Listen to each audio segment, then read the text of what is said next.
Hello to all my divine soul family. एक video है जो एक सिस्टर ने, उनका एक बड़ा सा ड्रीम जो वो रेगुलर देखती है, मुझे सिस्टर ने लिख के भेजा। तो जब मैंने वो पूरी कहानी पढ़ी तो मैंने सोचा मैं डिकोड करूँगी, फिर मैं भूल गई। फिर सखा कृष्ण ने मुझे याद दिलाया एक मैसेज के ज़रिए कि आप हार नहीं मान सकते, आपके अनुभव है और आप ये कार्यों में सफलता पाओगे। फिर मुझे लगा ठीक है, कोशिश करती हूँ। तो सखा कृष्ण को पूछ रही थी, थोड़ा बहुत मैसेज मिला। फिर सुबह क्लिक हुआ कि ये बहुत एक अच्छा सब्जेक्ट है, महत्वपूर्ण सब्जेक्ट है, माँ मनसा देवी। एक्चुअली मेरे जो जन्मदिन है ना, 17 अगस्त, हमारे यहाँ पे माँ मनसा की पूजा होती है, मनसा माता नाग देवी। तो उसी दिन मेरी जन्म हुई थी सुबह 4 बजे।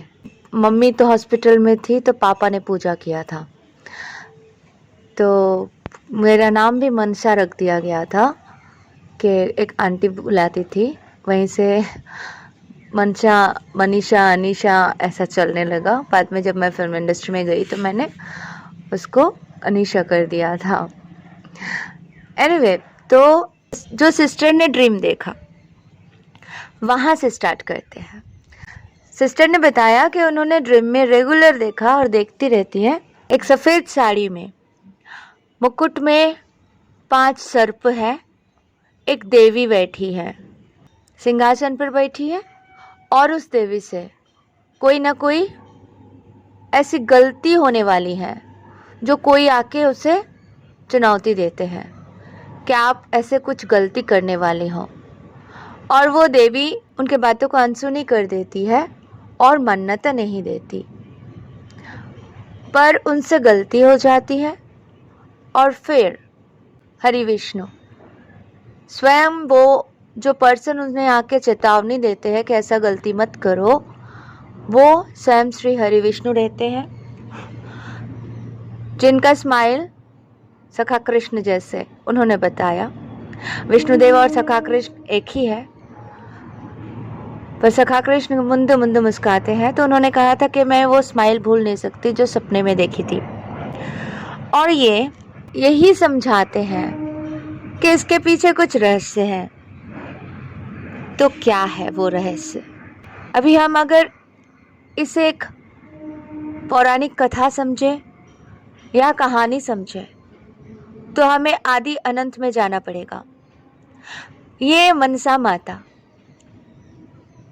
जैसे उन्होंने वर्णना किया, देवी जिनके सर पे 5 सर्प मुकुट है, तो वही देवी सिंहासन में विराजित है। ये माता मनसा का ही चित्र है। तो शिवपुत्री माता मनसा, जिन्हें बासुकी नाग ने अपना बहन भी माना था, तो शिव जी के मानस पुत्री मनसा माता, मन के ध्यान से जो पुत्री उत्पन्न हुई थी।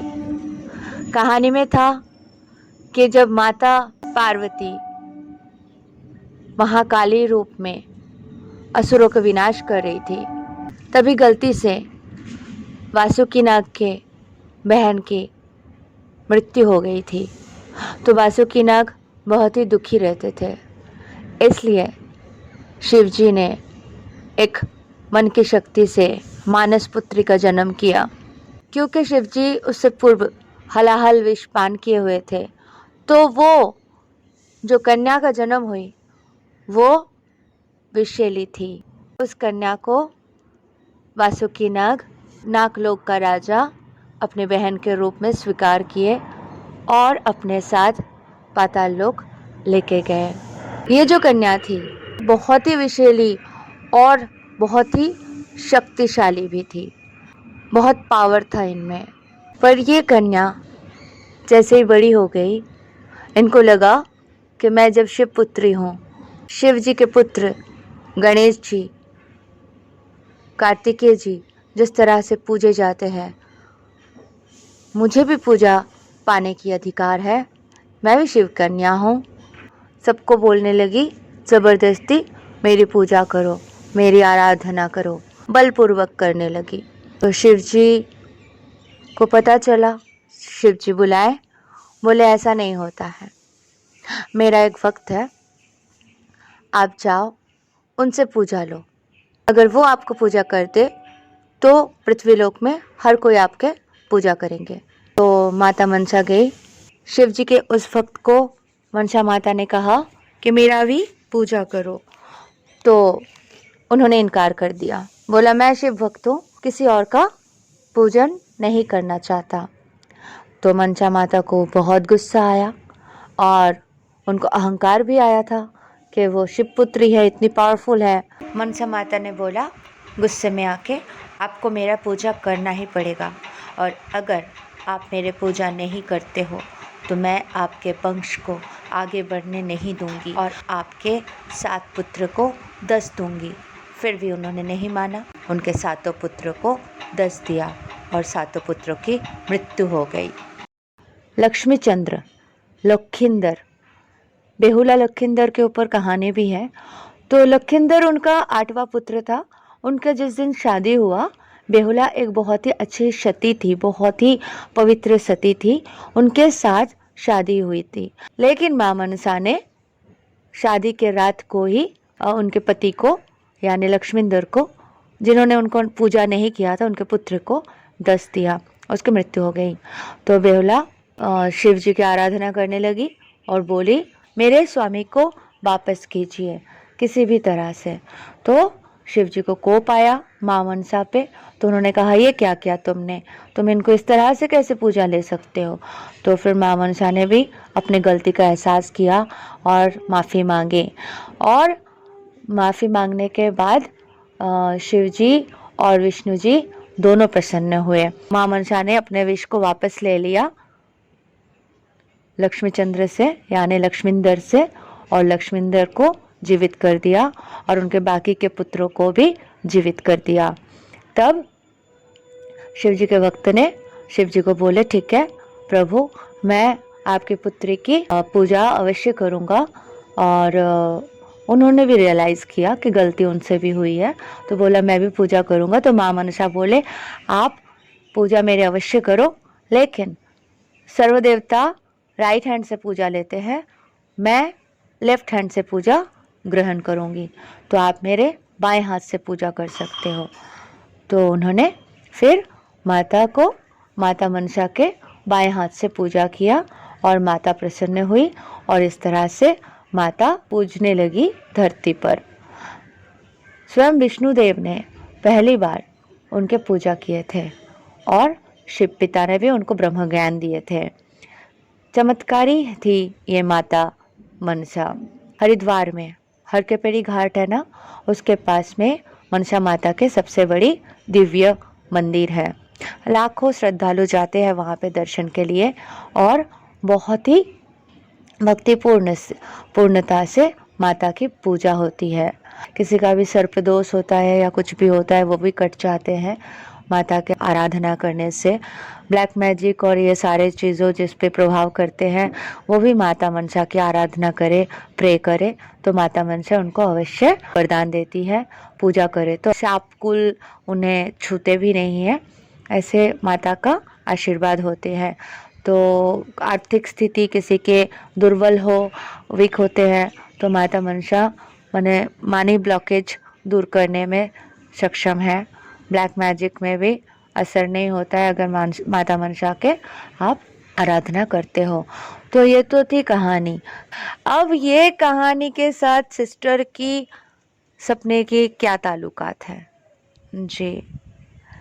जैसे मैं माता लक्ष्मी, शिव पिता, माँ दुर्गा, राधे कृष्ण, माता मनसा के सोल एसेंस जो होते हैं ना, वो बूंद बूंद लेके एक बूंद बन के हम आए हैं, ठीक है। तो सबके जो पावर है एक सोल में होते हैं, क्योंकि हम सोल फ्रेग्रेंस, सोल एसेंस लेके आए हैं। तो वैसे ही जिस सिस्टर ने ये देखा उनमें भी मनसा माता के सोल फ्रेग्रेंस के क्वांटिटी ज़्यादा होंगे, यानी उनके अंश से हैं। और उनको ये भी बताया जाता, ये देखो तुम हो। तो यही बताया जाता है सिस्टर को कि मनसा माता ने भी गलती की थी। मनसा माता ने भी अहंकार में आके बहुत सारे ऐसे कार्य किए थे जो उचित नहीं था, लेकिन उनको रियलाइज़ हुआ था, पश्चाताप हुआ था, अपने गलतियों का एहसास हुआ था। तो स्वयं विष्णुदेव आके उनको वरदान दिए थे कि आपके पूजन होगी, और विष्णुदेव खुद उनके पूजा किए थे, और फिर माता मनसा और उसे भी पूजा पाने लगे। ये विष्णुदेव ने ही उनको मदद किया था। तो आज अगर आप उनके ही अंश इस धरती पर आए हो और ये सपने आप बार बार देख रहे हो, तो यही दर्शा रहे हैं आप जिस जर्नी पर हो, आपका जो कर्म है उस कर्म के आगे आप किसी और चीज़ को आने मत दो। आपको बार बार याद दिलाया जा रहा है कि आपने जो गलती पहले से करते हुए आए हैं, इस वक्त इस जन्म में और ना करें। अभी आपको सही चीज़ों को परखना है, सही तरीके से काम करना है। ईगो, अहंकार, ऐसे कोई भी एनर्जी को अपने अंदर हावी होने नहीं देना है। चाहे आपके अंदर एक बूंद भी अहंकार का बीज क्यों ना घर बांधने की कोशिश कर रहा हो, यही आपको याद दिलाया जा रहा है। आप जो भी कर्म कर सकते हो आप अच्छे से करो। डबल माइंडेड हो तो वो माइंड को छोड़ो, सिंगल माइंड में जाओ और सही काम करो। ठीक है, जैसे श्री विष्णु आपको बता रहे कि आप गलती किए थे, लेकिन वो आपसे अपार प्रेम करते हैं, इसलिए वो बताए जा रहे जो मैं कह रहा हूँ इस वक्त आप ध्यानपूर्वक फॉलो करो। अपने इंट्यूशन के साथ कनेक्ट हो जाओ स्ट्रांगली और अच्छे से अपना पथ चला करो। यही मैसेज है कि आप अपने आप को संपूर्ण समर्पण कर दीजिए।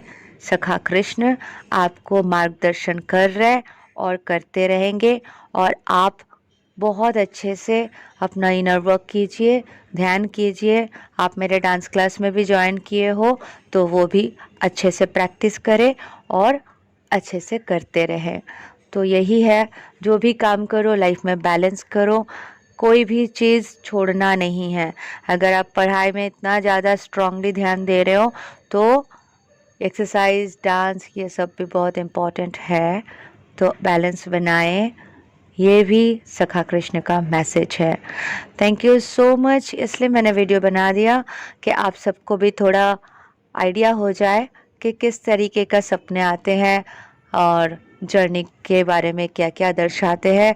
इसलिए मैं उनको पर्सनली नहीं बोल के सबको मदद मिले, इसलिए मैं यूट्यूब वीडियो ही बना दिया। Thank you so much, love you all. जय मां मनसा।